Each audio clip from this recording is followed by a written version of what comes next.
everybody. I'm just way too excited to wait a week to post more pages. So I'm going to post now the first 4 pages because I'm just so blown away with how amazing this is looking. I apologize for the reflection of my ring light. I can't undo what I've already done, but next time I do taping, video taping, I will make sure that I don't have that shine there. So I've got some modeling paste ready and I've got a stencil. Look how cool it is that we've already got pre-marked pages in the background, because 2 things. Number 1, it gives us inspiration and it's already done. We don't have to do it now and then wait for it to dry. It's ready to go to have some fun, add some paint. So there's a fold line in the middle here. I want to make sure I put one of those lines from the stencil right at that crease there, so that when I add the thick modeling paste, when we fold the pages, it won't be bulky. So I'm using a paint spreader to put a thin layer. I don't want these too thick. I want them thick enough that they'll show up in relief for when we add paint, but I don't want too much. So what I've done here is I've applied more than I need, and then I will go over shortly right now, and I'm going straight down, scraping away the same consistency everywhere and removing any excess modeling paste, so that when I pull the stencil up, it's a thin layer of relief and not too bulky. And put that paint spreader right into the jar of water. So here we have it. Oh, and before we go any further, spray that over top of a paper towel and wipe away any modeling paste while it's wet, so that we don't ruin this. I don't mind that there's paint on that stencil, but I don't want thick modeling paste stuck on it. So here we go. You can see how I've got a fold line there, and those squares are going down the column on either side of that fold, so it won't be bulky when we fold. I like that. And I'm giving it a good dry. And now that it's dry, I can show you again where the fold is. That worked out really well. You can see that the fold is right between those squares. So now let's have some fun.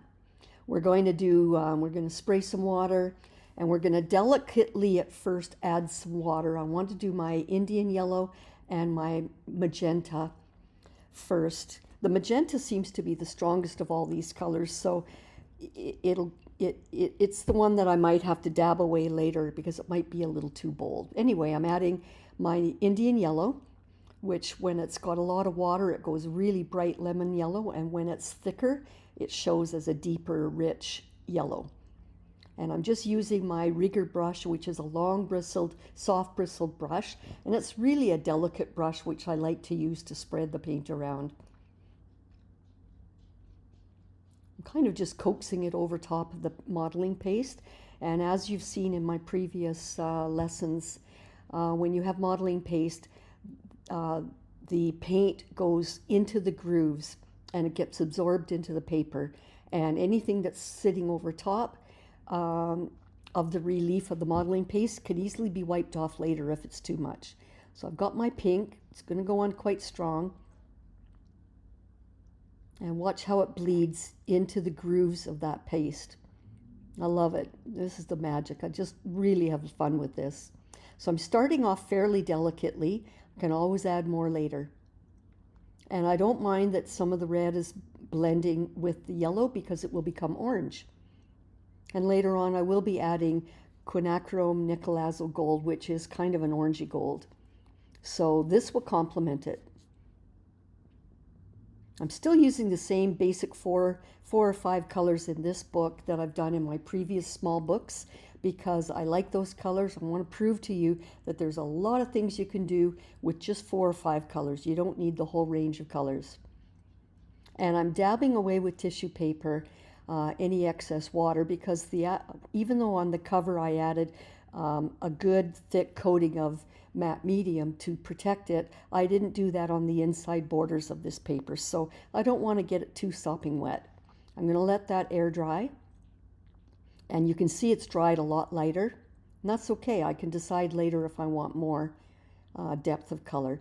What I want to do is create a continuous flow, because this is an accordion sketchbook, means that You don't have to stop where the edge of each page is, because when you open it up, I think it's more interesting to have a continual flow rather than a strong line and sort of a real line border where each page stops and starts. I prefer to have a continual flow. So I'm getting that brush out again. I'm going to spray some more water. I'm just going to show you these first 4 pages. Again, I was too excited to do more and wait for a week to post it. I just wanted, this is Sunday, I wanted to post it for you. I was just way too blown away with the effects of this book, and I just had to share with you on my first 4 pages to get you excited. And that way, when I do more, and again, I can't tell, because it's an accordion book now, I really can't tell how it's going to progress. It might be 5 parts to this book, it might be 6 or 7. It really, really depends. So what I'm going to do now is I'm adding some more yellow, but I want to extend it beyond that fold so that it goes into the next page. Again, this causes a continual flow. I really don't want the pages to be bordered off. Now I'm adding the quinacridone Nicolazo Gold, which is my favorite color. And I'm leaving it purposely dark in some spots and fanning it out a little lighter in other areas. And before that dries, I want to get some paper towel on the bottom so that it doesn't bleed to the back. And I also want to dab away a little bit to reveal more of that pink underneath. I'm really liking how this is taking shape already. So glad that I did the mark making way beforehand, before I created the book, because now there's no guesswork. I've already got inspiration for each page and ideas. It just makes me get ideas of what I want to do, and it just adds interest. And really, we don't have to do a lot of paint in this book, because you've got the interest of the mark making below, and with a thin glazing of paint over top, it creates a wonderful look. So I'm delicately adding the blue for now, and as I see I need it, I will add stronger bits, but I purposely want the blue to flow in and out, lighter and darker, and not be the same intensity everywhere. And I don't want to touch the blue to the yellow, so I'm fanning it out and keeping my distance, keeping it light at first, and then now I'm adding a little stronger blue into the middle area. Again, I don't want it to touch the yellow, and I'm dabbing away the edge of the paper as well, because it wants to seep into the back of the page. And I'm also putting a small book underneath just to bring up the level of the page, so that this left and right page on these last 2 is a little more level.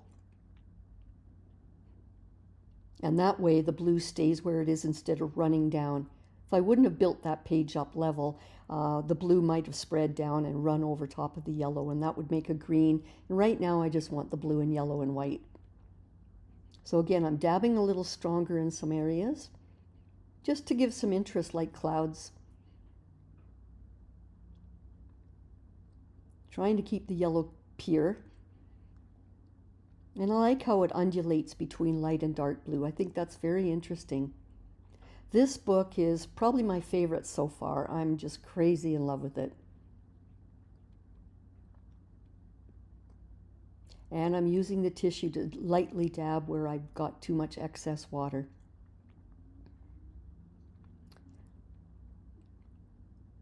And I've decided, since the front part of it with the pink is drying and it's a little dark in that one spot, I just want to spread that pink out a little bit further towards the corner so that it's more interesting and a little bit more pink. This is the inside cover of the book, so I want that pink to be quite bold. I want the first page to be fun. So I'm going to add a little more pink down towards the corner. Watch it spread, that's fun. And I'm trying to make sure I don't get too much wet on the edges of that paper cover, and I'll dab away if it does. And also, because I'm adding more pink, a deeper color, it's settling into the grooves of those squares from the modeling paste. And if I find later on that this is just drying too dark, I can also take a wet wipe with rubbing alcohol in it, and I can wipe the top surface of those squares and reveal more white. And what I'm doing now is I'm just extending some of that dark pink over the crease of the page, so it goes, some of those squares go into the next page. Again, this is to create a continual flow. And when I add water, it helps the paint go into the grooves. And again, later on, I have a feeling I'm going to dab over top of those squares and reveal more white, just because I find it a bit heavy in that spot. And because it's modeling paste and it's quite smooth, when I do use rubbing alcohol and a wet wipe over top, it will wipe off some of that paint because it's not absorbed into the paper. So I'm adding more yellow just to sort of add a little more intensity of color so that it balances more with the other two pages. And now, again, I want to leave that propped up a bit so that when it dries, it won't run down the page. That book underneath keeps things level. But then I decided, well, I want to do a little bit of a tissue paper print over this, so I need those two right pages to be level. And you know me, I love my printed tissues, and this one's a lot of fun. I just knew it had to go on this page. So I'm showing you where I'm going to cut away the edges, and instead of cutting away, I'm going to use my wet paintbrush. I'm going to dab the tissue paper everywhere I want along the edge of the borders here, so that it'll be easy to pull away and I won't have excess tissue paper. And I won't have strong cut lines. This is really a good technique. I really enjoy doing this.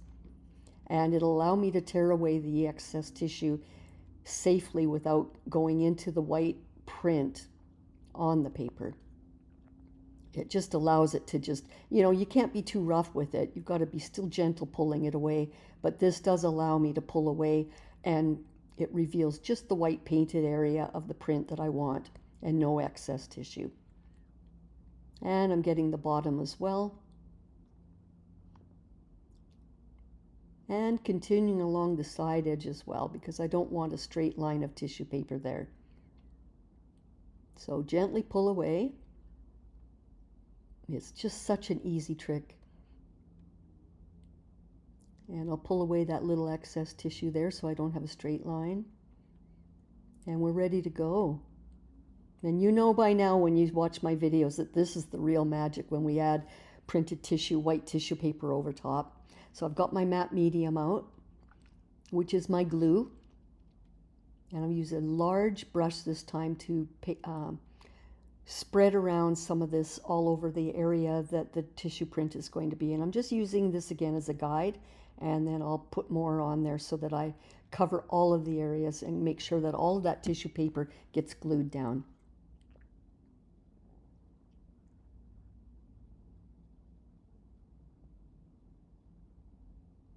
And then I stick it down, and I'm going to use my paint spreader to secure it in the crease there because it's a nice flat rubber.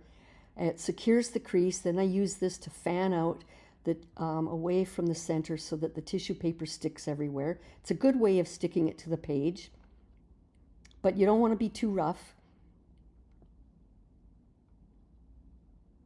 Just fan away from the middle out to the outer edges all the time. And then I'm going to pick up my paintbrush and add more matte medium just to make sure that the top edge, that everywhere gets a good coating of this so that none of the tissue can lift away later. Is that fun or what? I'm just so in love with the result of this 4 pages. It's just amazing. I just totally love it.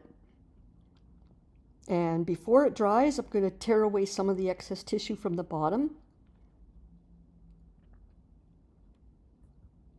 And there you go. I'm not going further. I'm going to post this and let you get excited about what we can do moving forward. Maybe it'll inspire you to get more paints, get more tissue prints made so that when we continue the book in the next session, you'll be ready to go. But look at all that mark making.